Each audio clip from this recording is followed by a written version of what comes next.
Welcome to the Future of Crowdsourcing, a multi-part series. In this webinar, we're going to look at microtasking, what it is, and where it's going. I'm your host, David Bratfold from Daily Crowdsource, your #1 site for crowdsourcing news. First off, I'd like to thank our sponsors, DesignCrowd, which offers custom graphic design work online to businesses risk-free. You can learn more at designcrowd.com. Also, Napkin Labs, making your social networks more productive. You can learn more at napkinlabs.com. If you're on Twitter, we invite you to use the hashtag CrowdFuture to tweet about this event. With us today is Mark Allen, the General Manager for Clickworker's U.S. business. Clickworker is one of the original microtasking companies, founded in 2006. With their service, you can source a broad range of work such as SEO text creation, photo and video tagging, and online research. They have a curated crowd and a consulting service layer that focuses the unique strengths of crowdsourcing onto solving customer problems. We also have Brent Frei, founder and chairman of Smartsheet. Smartsheet's a leading enterprise-ready project management, collaboration, and simple CRM tool, which has built a dead simple user interface for accessing mTurk to crowdsource simple tasks. And Zack Russell, client services specialist for Samasource. Samasource brings dignified computer-based work such as content moderation, data entry, and other outsourcing services to women, youth, and refugees living in poverty. Thanks for joining us. If we're going to measure the effects of crowdsourcing, we need to be able to quantify it. And that means coming to an agreement about some basic standards. To quantify microtasking, Daily Crowdsource began collecting data from the past 6 years. And after we uncovered some intriguing data, we decided to produce an industry report and launch this webinar series. So here we are. Let's go ahead and start our discussion with a poll. How many of you in our audience have used a microtasking service? Go ahead and vote on your screen. While we wait, I'll ask our panelists about what microtasking really is. Mark, let's start with you. How do you define microtasking? Good morning, David. Hey, thanks so much for organizing this webinar. I think it's really an interesting series and idea, and I appreciate being part of it. To define microtasking, we have, as you've defined, a few different terms people use, but I think the easiest way to think about it is it's a discrete action that can be completed with a few keystrokes via a web browser. So I look at a photo and I type in what I see in that photo would be a microtask. Excellent. And Brent, how do you define it any differently? Or Zack, how about you? How does Samasource define microtasking? Thanks, David. And I think Mark kind of took the words right out of my mouth. Very much in the same way. So any discrete task that can be completed on a computer with internet connection, really. Excellent. Now let's go ahead and take a look at our poll to see the results. Now that we know, looks like about half of the audience has used a microtasking service. So Mark, could you briefly describe your service and how it qualifies as microtasking?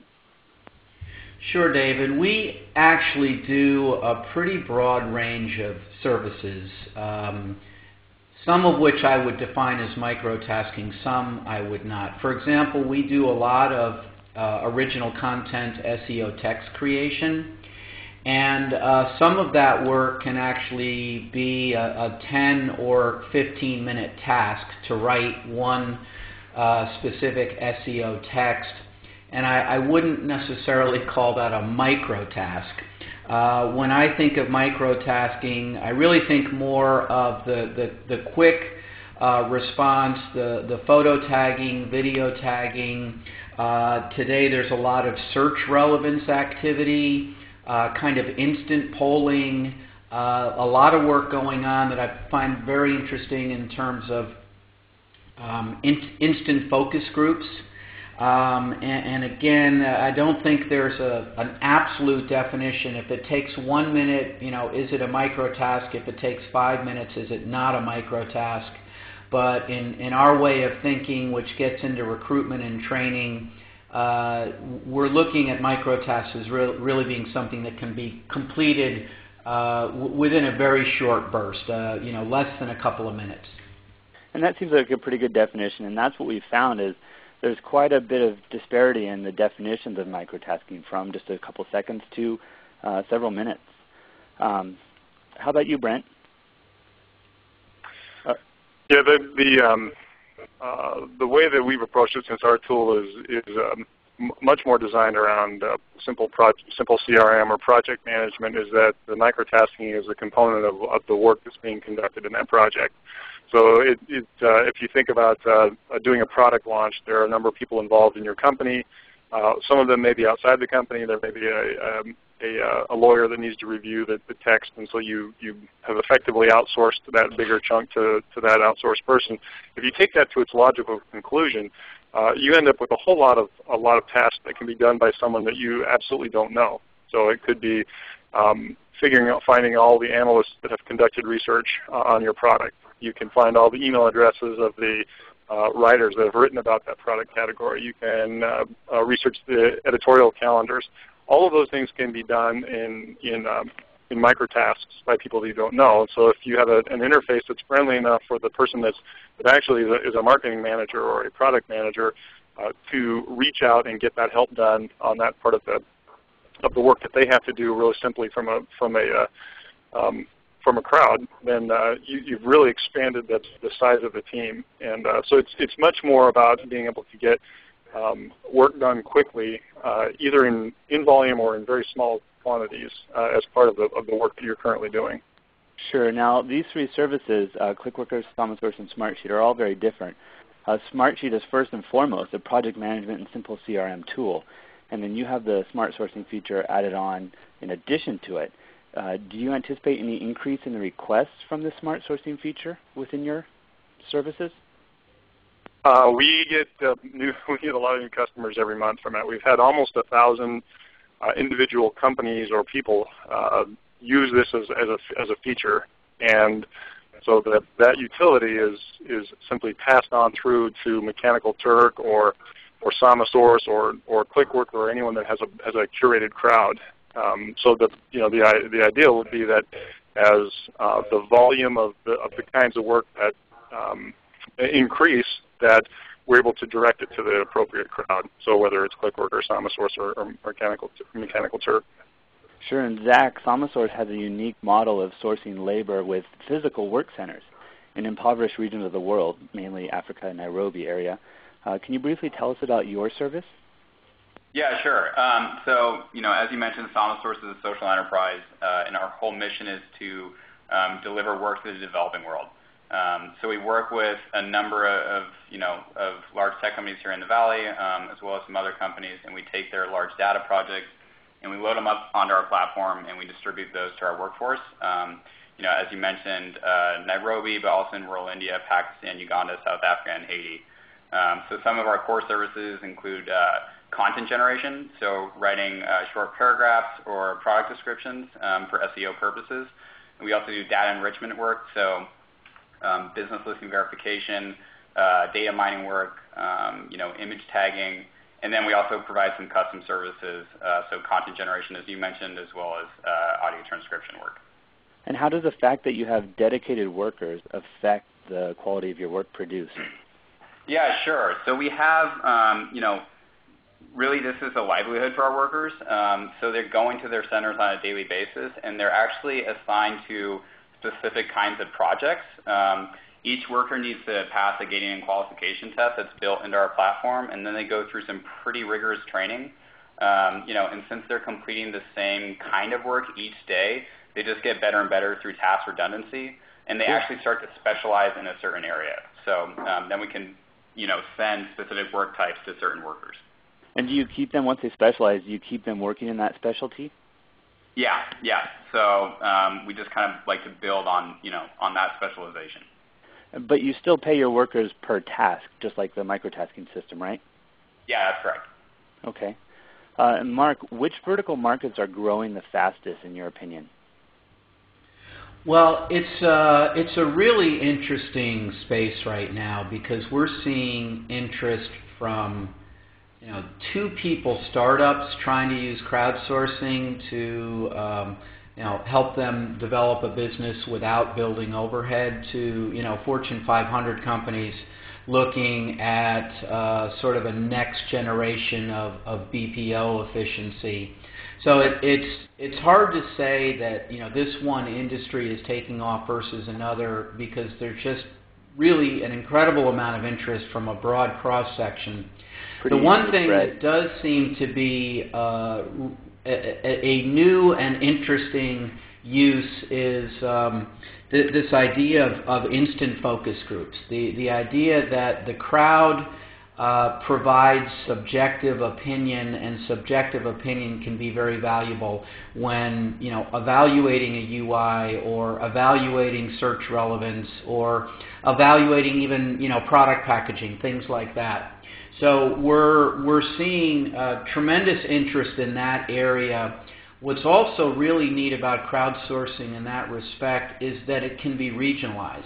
So you could do an instant focus group across the United States, or you could do it just in the Boston metro area, depending on what your product and service is, and depending on the opinions you're trying to extract. Well, that's pretty cool. You can get super focused then, can't you? Yes, absolutely. Cool. And then, Zack, how does Samasource define a unit of work? I want to get definitions from everyone. Yeah, sure. I think we price out per task.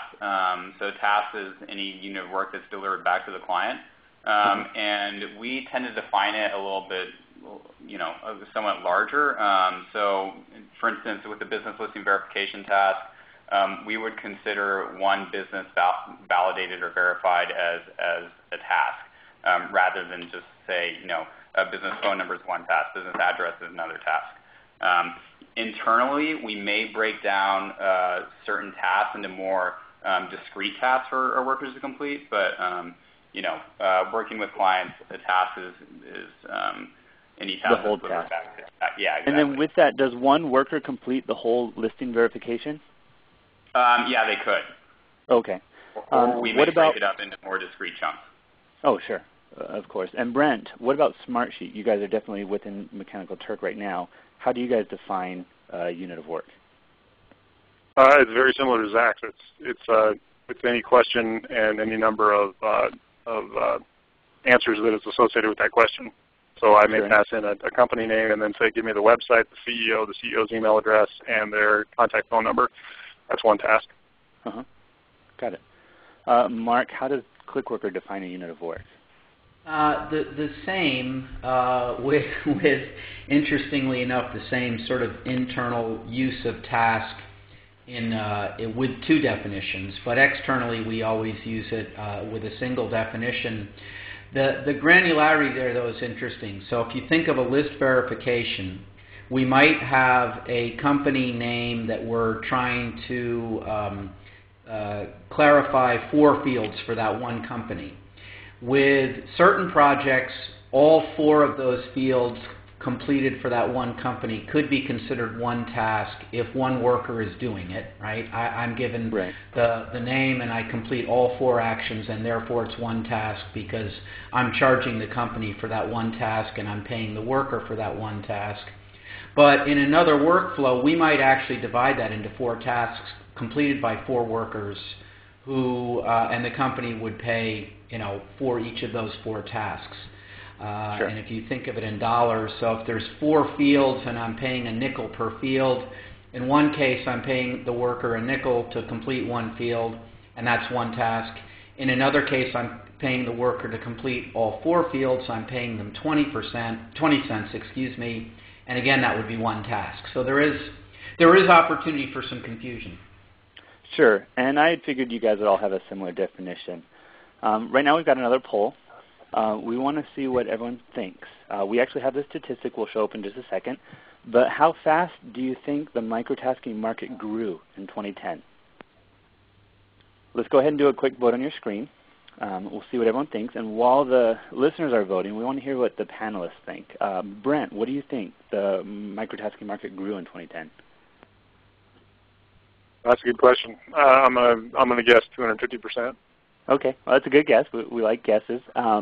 Mark, what about your guess? What would you say? I'm going to raise Brent to 500. Okay. Got a game of poker here, it looks like. Zack, you want to raise him? What do you think it is, Zack? I'm a pretty conservative guy, so I'll go 250. Excellent. Okay. Looks like we got in some good results. Microtasking saw a huge surge in 2009, but most recently saw 496% growth in 2010.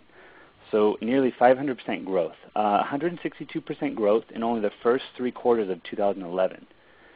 Now the number of clients using it is still extremely small, just around 20,000, but grew 82% in the first 3 quarters of 2011. So it's still a very, very small market, but growing quick. Brent, how do you explain the growth of the microtasking market, and where do you think it is going? I think it's twofold. One is there are a lot of big companies that are getting work done that wasn't previously economically possible. Actually, Sure. in some ways it wasn't possible, period, and then in other ways it wasn't economically possible as well. And the second is that it's becoming a little bit more mainstream, so that more folks are finding out that this is possible. Interestingly, we talked to a lot of people that, as you described, what they can do with crowdsourcing and the costs, and it doesn't make logical sense to them, so they discount the possibility even if you show it to them. Sure. Yeah, and that's, we see a lot of that where it's education marketing. People have to learn what the heck this is first. Mark, despite the high sounding numbers, this growth is still slow compared to the possibilities. What do you attest this to? And when do you predict a huge surge in client growth? Well, if we can keep growing at 500%, I'll be very comfortable with that growth. So, statistics are interesting. What I see right now is if I go in stages and just kind of break it into 6-month stages. 6 months ago, we were spending a lot more time, and I mean we collectively, everybody on this phone, Daily Crowdsourcing, etc. Collectively, we were doing a lot more explaining what is crowdsourcing than we were explaining why is crowdsourcing important to your business. And over the last 6 months, I've seen a significant change in that conversation, whereas now instead of somebody coming in and saying, please explain to me what crowdsourcing is, they come in and they start with a concept and they say, I think crowdsourcing could help me with this area. And then we get into a problem-solving discussion, which is always very productive. I think what we'll see in the next 6 to 12 months is a lot more of that, a lot of experimentation. And that's what I see now as well, is a lot of people saying, I think this can help me, but let me try it. Let me do this little project here and that little project there. I don't see yet where there's been large acceptance of building the service into the business process, and that will be the next growth phase. And that has to do with, 1, experimenting and understanding the results of the experiment, and 2, overcoming the natural human skepticism about anything new. We generally, when we come across something new, our response is to be skeptical, and we collectively, again, have to prove that skepticism is unwarranted. Sure, and I'm sure all the companies see it the same way. Let's take a look at the poll results. It looks like most of the people in the audience chose 250% growth. It's interesting to see where it was actually as around 500%. So it's a little bit higher than what people are anticipating. Now, Zack, one thing we're interested in is microtasking a lucrative source of work for your workers? Yes, absolutely. So, we basically source our workers depending on what they were getting paid before. We define poverty as anyone who's making around $3 a day. We've serviced over 1,600 workers, and we found actually on average that they're supporting upwards of 5 people each. So that comes out to around 8,000 people impacted. Wow. I actually had the good fortune of being able to go out to Nairobi and visit with some of our workers. And I woke up the other day, and as many people here in the Valley, I checked my iPhone immediately to see what email I got. I actually got an email from one of our workers saying that, thanking us for the work, and he was able to purchase a netbook and send his sister to school for that quarter, wow. in addition to paying all his own fees. So, Sure. yes, it absolutely is a significant level of income for our workers. Now, Samasource has an interesting model. So do you see their salaries increasing over the next 5 years, or do you want to focus on lowering the costs to the client? Yeah, that's a fair question. And we actually don't see those things as necessarily mutually exclusive. Sure. We think that through a really robust platform and intelligent task design that you can actually serve both ends. So you can actually pay out living wages and also be competitive in bids with for-profit companies.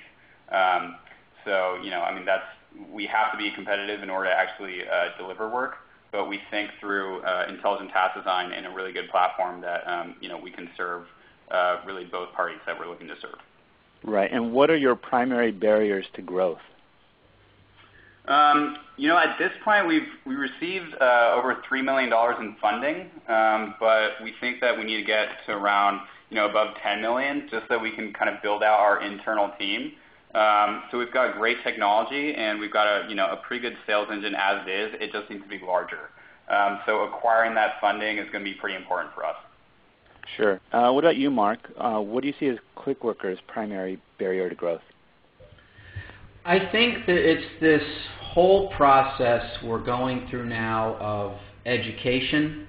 Again, I really want to thank you, David. You guys are doing a great job providing resources to people to understand this seminar being one of them, the crowd consensus that you're putting together and you're showing us some of the results from.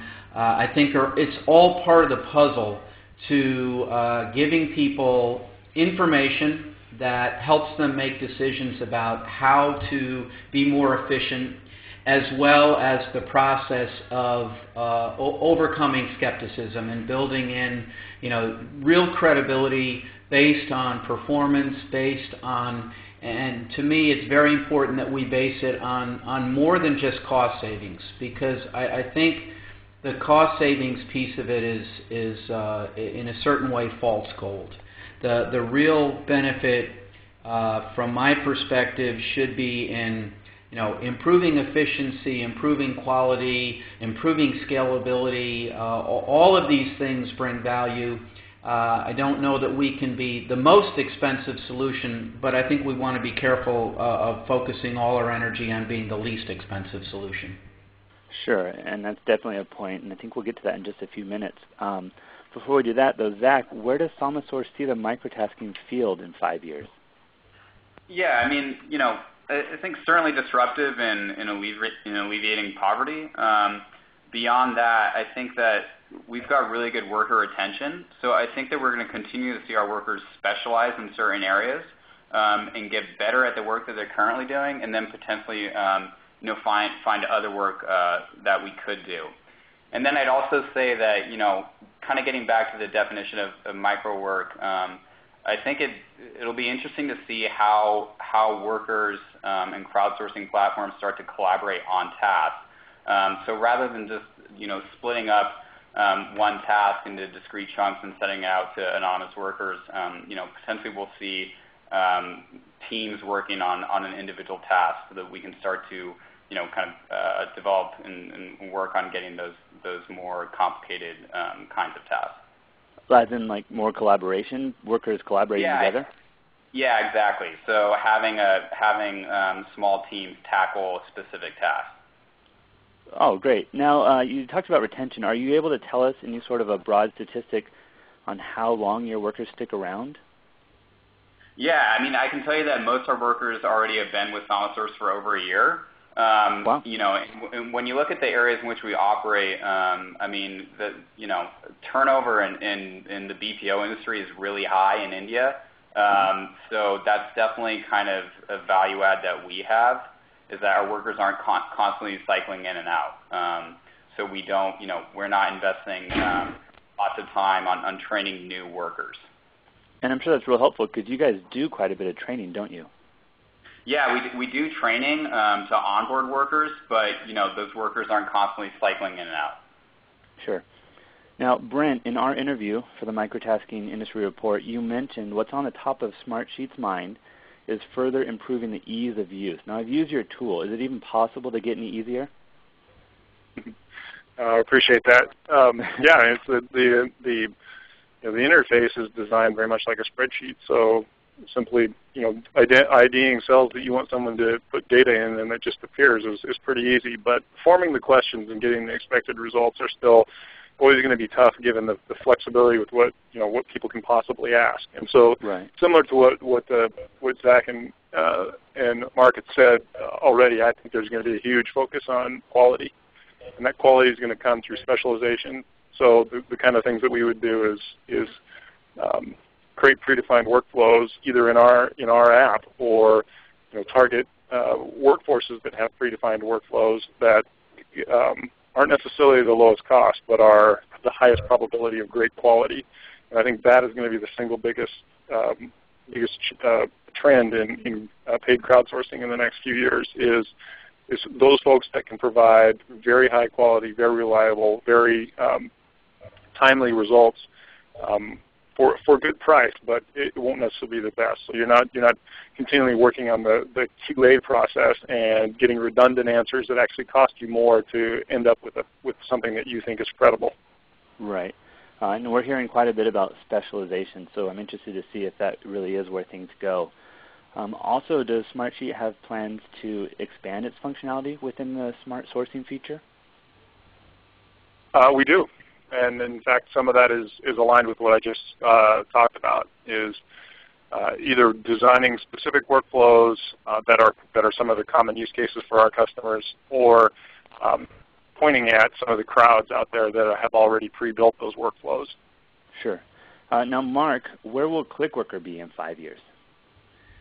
Boy, if I could predict a 5-year window, I'd be the gold mine, huh? a lot smarter than I am. I think what I will say that I think is very predictable in our industry is that we have, one, it will continue to grow at a phenomenal pace.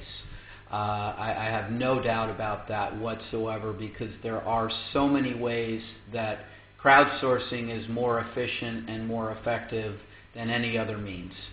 I do believe that there's a lot of fracture to the industry from the standpoint of we've all got these different approaches. In the case of Clickworker, we've taken this vertical integration approach where we have the consulting layer, the quality layer, and the crowd layer all combined. There are a lot of people that are only focusing on one of the three or two of the three. And then there's a lot of people focusing on a very, very broad range of verticals. What will happen over the next 5 years is there will be a lot of consolidation. And we certainly expect to be part of that, but I would not care to predict where it will lead in 5 years. Now, consolidation in terms of the service offerings within companies, or consolidation of all the companies? Some are going to consolidate, disappear, or whatever.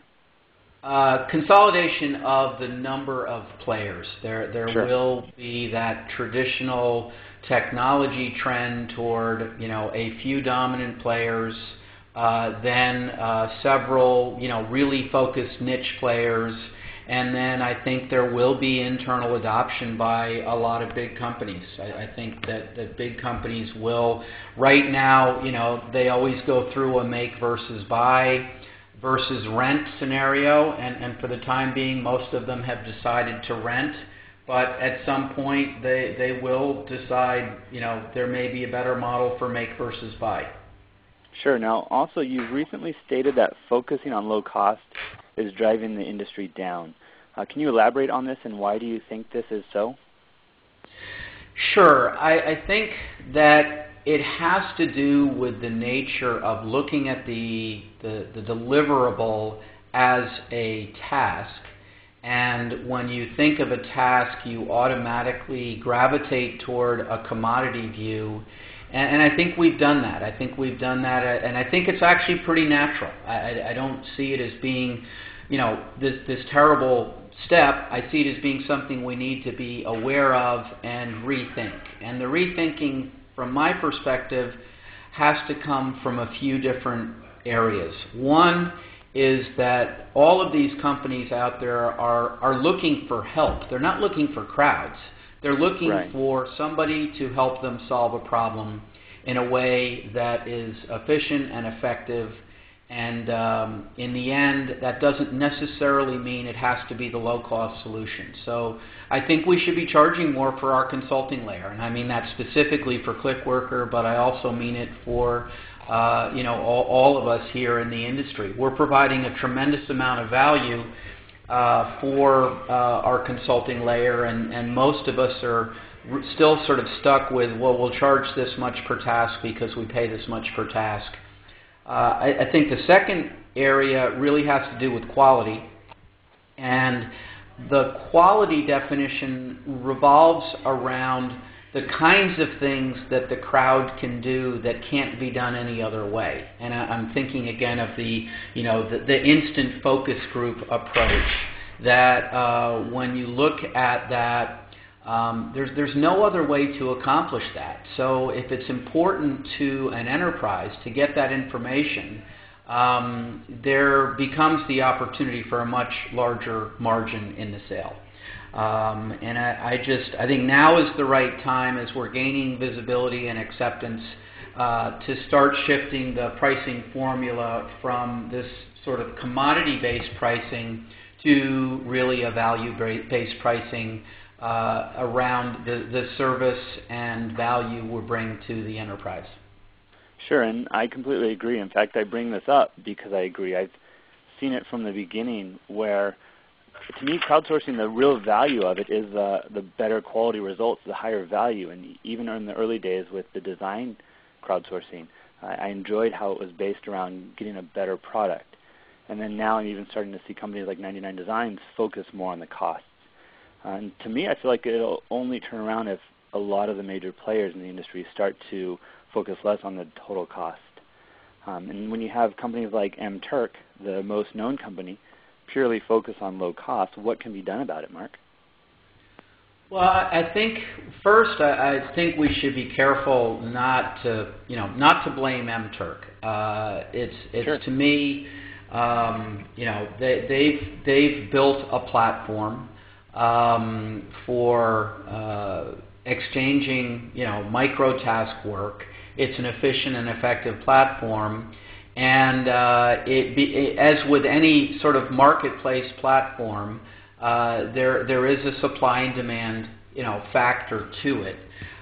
Where I'm focused is the layers of service that we or Samasource or Brent are adding, and there is a tremendous amount of value. For example, in Smartsheet, you said it earlier. You said, how could you? This thing is so easy to use and so simple. How could you make it even easier? And there's value in that. There's value in somebody being able to use a service like Smartsheet, launch an effective project, get back results quickly and efficiently, and all those other things. And so the value add is really in that layer of service and consulting that sits between the client and the crowd. Sure. And Brent, are low costs hurting or helping your microtasking service, Smartsheet? They aren't hurting or helping. Pretty much what Mark was saying. It's incumbent on technology vendors like us to create solutions that either sit between or independently are the answer to what people are trying to accomplish. And so, in Amazon or in Mechanical Turk's case, it's great. It's basically an API to human performed tasks. And so you've got Crowdflower and Casting Words and Smartsheet and others that have created different interfaces on top of that actually are consumable. The 1,000+ companies that have used Mechanical Turk through Smartsheet would have had no chance of using Mechanical Turk directly. Sure. So we've made it accessible, and other people have not just made that and other crowds accessible. They've taken all of the guesswork out of it by saying, "Hey, we're we're going to provide you a visual design for your company logo, or we're going to transcribe this 3 minutes of text perfectly every time. And so I think that the fact that at the far end of those solutions there is a very low cost quote API of human tasks is actually very good. Otherwise, it would be difficult to assemble the casting words of the world. Sure, and I agree with Mark. That MTurk is not to blame. In my conversations I've had with them, that's where they want to fit, and to be honest, they fit in really well. Now, Zack, is it correct to assume most of your work is from American companies to African and Indian workers? Yeah, that's correct. I mean, most of our footprint is in rural India and Africa. Sure. And then what challenges does that present working across international lines in a sense? Yeah, I mean, I think if anything, we need to train our workers around how to be kind of more informal and conversational. I mean, in Nairobi, people are pretty formal, so we just need to give them some training around that voice. But we operate in areas that were former British colonies, so all training is done in English. Our workers are fluent in English. In Nairobi, they watch tons of American television, American music, so they're pretty well versed on American culture. So generally we found that it really poses very few problems actually. Sure. A lot of our viewers are interested in managing global crowds. So Mark, do you face a challenge with your global crowd? Actually, what we're seeing is there are differences regionally, there are differences by country, culture, language, etc. So, certainly it makes it a little bit more complicated, but in the end it doesn't really make it more difficult, and it actually gives us the ability to deliver a whole variety of services that we couldn't deliver if we were English only. So from a standpoint of managing the crowd, we have a single platform, we have a single vision for curating the community and doing worker assessments and training. All of those aspects are viewed from a global perspective. But then we get a lot more granular when we get into delivering specific services for a specific customer, depending on where the work is being based. So we might approach the actual training for SEO text creation for, let's say, a hotel client. We would do a different training in Germany than we would do in the United States. But at the high level, all of the goals, all of the platform, all of the systems are the same. It's just getting down into the actual, call it curriculum, that we adjust to the local style and the local need. Now, does that, what you call maybe the curriculum, does that become too vast to control? Is it something that's easy to manage, or do you see it becoming more difficult? It's a great question, David, and it kind of gets back to my thinking about pricing and my thinking about the service and the consulting layer that we provide.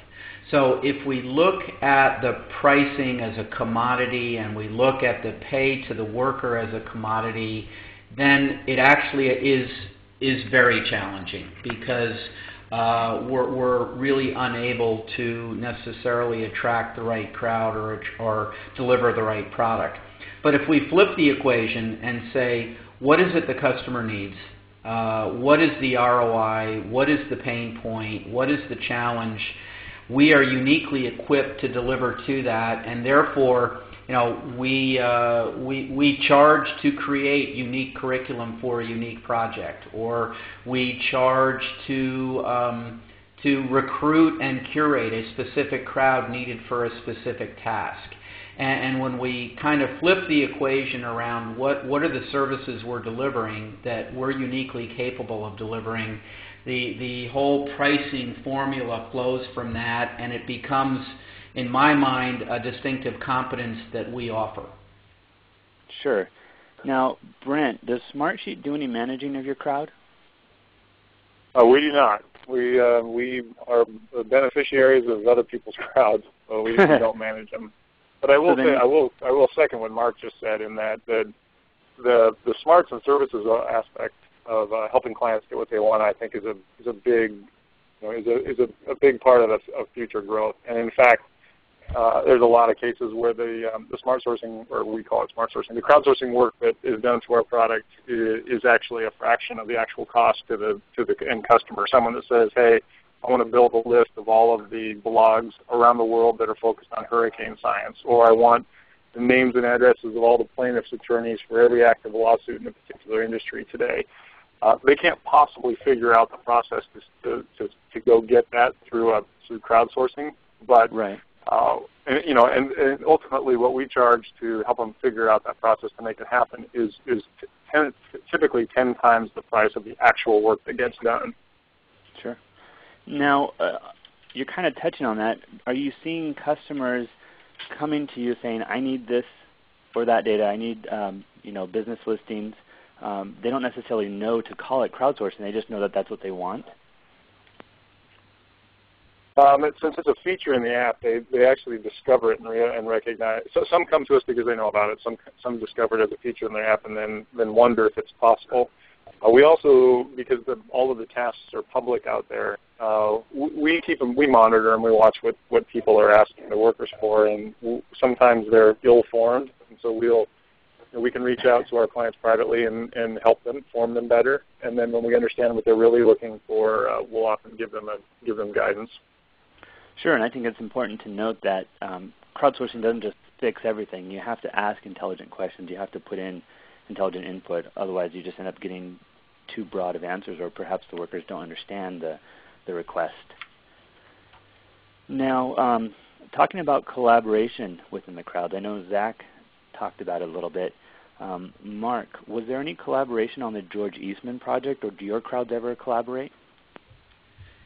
So it's a great question, and at the high level, the whole success of a project is around collaboration between the client and our experts. But at the crowd level, we have not done any projects where the crowd is actually collaborating amongst itself, if you will. Right. At least where they know they're collaborating. All of the work we've done has been somewhat discreet, and it's actually a really interesting, and Zack said it earlier, it's a really interesting idea to create some intrinsic value, intrinsic motivation around a collaborative approach versus sort of the isolation of the microtask approach. And I'm really intrigued by the idea. We haven't done anything with it, but it's something we will be exploring further. Do you happen to know when? We actually, as a result of the CrowdConf last week, we have made a connection with an academic that's doing a lot of research on intrinsic and extrinsic motivation, and I don't quite know where that's going to lead us, other than it will lead us down a variety of paths, one of which will absolutely be collaboration. Excellent. Well, at this time, I'd like to ask some of our audience's burning questions, but want to again say thanks to Design Crowd and Napkin Labs for helping make all this possible. Now, here's our last poll, and we're interested to see the audience's response. So we'll get this on the screen in a second, but do you believe that microtasking has a small or big role in the future of work? Those of you watching at your offices or at home, go ahead and take a second to vote whether you think microtasking has a small or a big role. And be honest, we're not saying here it's a cure-all for everything. I'm obviously assuming all three of our panelists will probably want to say big role. Feel free, anyone, to correct me if I'm wrong. While we're waiting for those polls, Zack, just a quick question. Samasource has recently started posting your living wages paid on your website. I'd love to just get a little clarification on what exactly is that counting. Is that pure U.S. dollar crowd payouts, or is it some sort of adjusted cost of living? Yeah, that's actually pure U.S. dollar crowd payouts. So as you can imagine, in the developing world, that goes a long way. So actually, back in June, we surpassed our $1 million paid out to workers. And obviously, since that time, we're growing really quickly. So we're pretty far beyond that point. Okay, now let's take a look at our results. Looks like 3/4 of the audience believes microtasking has a big role in the future of work, which is good for the panelists and good for all of us, I suppose. And then, Mark, let's kind of finish up with quality versus cost. How does Clickworker maximize quality versus cost? Because you can obviously increase the redundancy of tasks as large as you want, but it increases the cost along with it. So we take a few different approaches. First and foremost, we start with a client needs assessment. What is it they're trying to accomplish? What's worked? What hasn't? What are the quality requirements they have? What are their own internal quality assurance processes that they may place on top of whatever processes we deliver? So there's a large conversation around quality, which tends to be relatively generic from a word choice. So we don't say, gosh, would you like to do injection testing? Sure. Because that's not really the point. The point is for them to define what level of quality is required and for us to come back with a solution that meets that quality level. Once we understand the customer requirement, we then will apply several tiers to the quality assurance process. One is some of the traditional stuff that everybody talks about, golden questions or injection testing, redundancy. In our crowd curation, we may have experts, and so we may have a redundancy level where a worker completes a task and then it flows through an expert level. So there's a lot of approaches from that perspective. And then there's also significant opportunities in terms of what we call training, assessment, and developing unique curriculum for any specific project. Some projects don't require it. Some projects are really straightforward. A 2-paragraph description is enough. Other projects, we've actually created 30-minute trainings in order to meet the quality standards that the customer is looking for. So each case is different, but it falls under that broad range of tactics. Sure, a 30-minute training, that kind of extends the definition of microtask, I suppose. Yes, it does. Absolutely.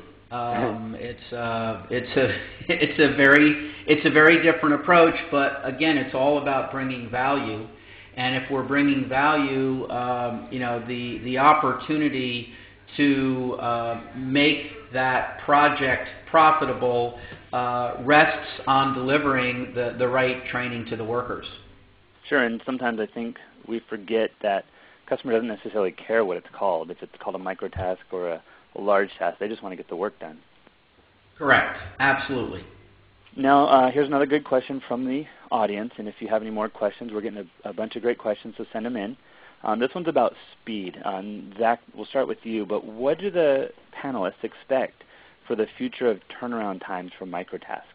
And then also follows up with, will requests be met in real time in the near future? Yeah, so I mean, in terms of how we operate here at Samasource, we tend to like to get sort of the 2-week trial phase just to train up our workers. And then beyond that, we really start to crank it up. So I think that, MTurk is a great system if you're looking to just turn on the faucet really quickly for high volumes on a one-off project. But here at Samasource, we're looking for kind of ongoing work. And given ample time, then we can really kind of crank up on volumes. Where the crowdsourcing industry is going, I think that there are going to be, it seems like there are a lot of startups that are getting interested in using crowdsourcing to kind of cut their overhead costs. Sure. And considering, how they can be, how they're looking to be really agile, I imagine that those turnaround times are only going to, increase. So. Sure. I actually saw an app at the CrowdConf from a gentleman who is attempting to do real-time microtasking, where when you're writing a post, a blog post, a news post, if you want to test out a couple of different titles, you can put in these titles and then send it to the crowd, and the crowd will be answering them while you're writing your post. And so you can see the results probably with Ajax or some sort of dynamic technology. In a sense, it's real-time. So I'm interested to see how that develops. Right, right. And David, just to add to that point, we actually do have a number of real-time projects. Excellent. Mark, do you have anything to add on to that? Yeah, I completely agree. I think that there will be a model that is either real-time or near real-time in terms of response. If you think of sort of Quora or Ask.com or a lot of these information resources, they will continue to evolve toward real-time, and the crowd will be a very important part of being able to deliver that. Sure, and I shouldn't leave Smartsheet out. I know when I use the tool, one of the things I loved about it, perhaps it was my generation of have to get results right now. As soon as I ask the questions, I start to see my spreadsheet populated with the results. So yeah, I know that was a big thing. Yeah, we definitely coach our customers who we talk to pay up for results. And so an average task is 20 cents in the Smartsheet world, and what ends up happening is that because that's a high price in Mechanical Turk land, the results generally come back in less than 10 minutes. Sure. Now here's a question from the crowd, not directed at any particular panelist if anyone feels to jump in, but can micro workers help with technical writing projects? I know it's probably already been talked about a little bit, but anyone have any sort of further explanation of that? Perhaps not. I suppose we can move on. Well, so we had one customer that used the crowd for citations. So they had written a lot, and they needed specific citations, and so they could go find the original sources. Well, that sounds good. Let's go ahead and wrap up today. These stats and more are included in the Daily Crowd Census, a quarterly industry report full of in-depth analysis on the microtasking field. If you'd like some accurate stats on the past 6 years of microtasking, send me an email, crowdcensus@dailycrowdsource.com, or sign up on our interest list at dailycrowdsource.com/crowdcensus. I'd like to thank our panelists for joining us. And we'll finish up with Casey. Hi, I'm Casey Armstrong, Content Director for the Daily Crowdsource. Sorry to say we're out of time for today. I apologize if we weren't able to get to any of your questions. Luckily, this is a 5-part webinar series, and we have 3 great guest speakers for each to get the answers you want to know, so please join us. Next webinar, we will be hosting a talk with the CEOs of Lingotech and Microtask. These are companies specializing in translation and digitization. Rob Vandenberg and Vili Mietinen, along with CEO of Daily Crowdsource, David Bratvold. And we will send you an email with the details on how to register for that. Thanks again to our sponsors, Design Crowd, which offers custom graphic design work online to businesses, risk-free. You can learn more at designcrowd.com. And also we'd like to thank Napkin Labs, making your social networks more productive. You can learn more about Napkin Labs at napkinlabs.com. Thanks for joining us, and hope you have a good afternoon.